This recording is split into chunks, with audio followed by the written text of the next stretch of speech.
Hello and welcome back to the Stronghold. The Magi here, and I thought it would be a good idea to talk about one of the classic standard budget-friendly decks from the last year or so and bring this forward as a 2024 update. Of course, we're going to be talking about mono blue control, and believe it or not, as good as the 2023 version was, we are going to be making it even more budget friendly, particularly for those new players out there that are looking to build this deck up for the first time. But before we get into all that, thank you to all my new and prior followers on Twitch, helping us get one step closer to affiliate status. And one of those lucky followers picked up 2 starter decks for their arena collection.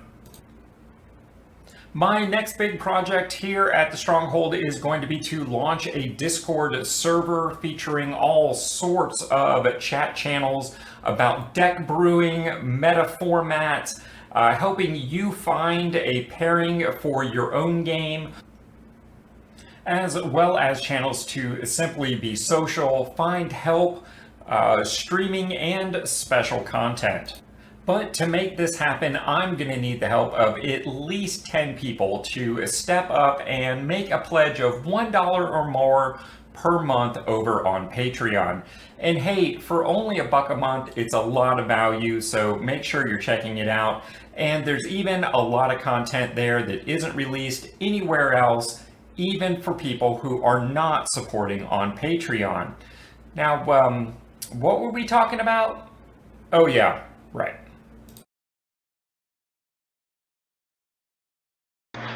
Before we get started on the 2024 updates, I just want to take a moment and review the 2023 deck. If you already have this built, there is absolutely no reason to make any changes. This deck is still running just absolutely smooth as glass. And at only 5 rares, it's pretty solid. Today's video is more geared towards the folks that did not build the prior version and are looking to get a solid start on this very budget-friendly archetype. All right, so let's take a few minutes and go through this very accessible version of mono blue control for 2024. And remember, this is not an optimized version. This is a starting point.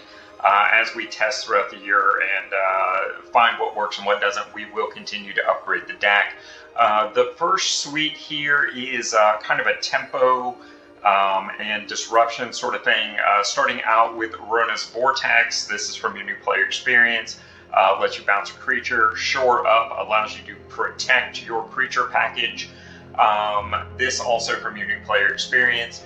And Succumb to the Cold from the latest set in Wilds Spell Drain allows you to tempo out some of your opponent's creatures to buy you those turns to get your own creature package out and a force to be reckoned with.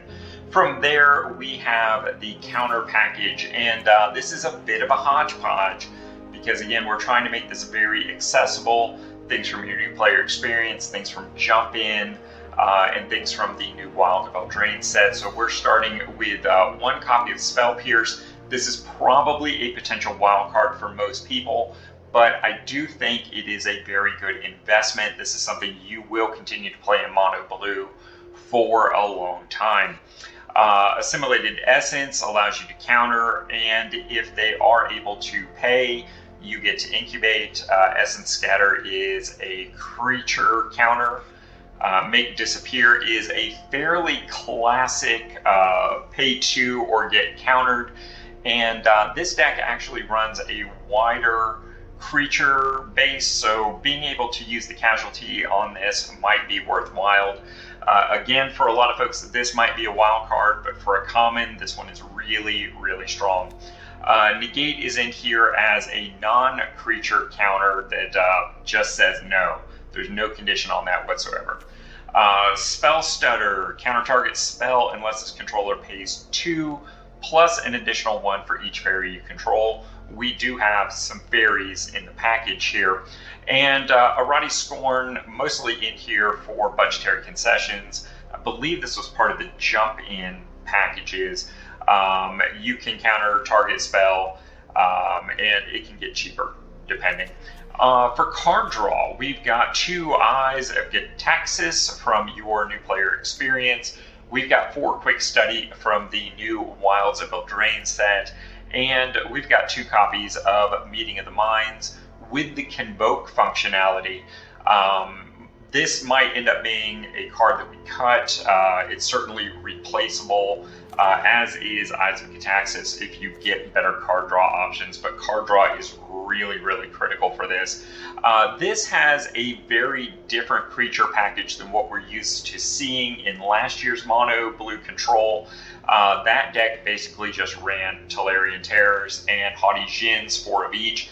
This time around, I'm cutting it down to 2 Haughty Djinns, one of which you got from your new player experience. The second is from Jump In. And we might end up at 4, but I think 2 is a good place to start and very accessible for new players. Talon's Messenger. This card has the makings of a beast this year and is very accessible through the jump-in decks. Mocking Sprite from the new Wilds of Eldraine. It's a 2/1 evasive flyer for 3, and it makes all your instants and sorceries cheaper. That is a pretty solid thing, especially when your Haughty Djinn gets more powerful and your Tolarian Terror gets cheaper every time you cast one of these things over here. Oh, by the way, everything in all 3 of these columns is an instant or sorcery.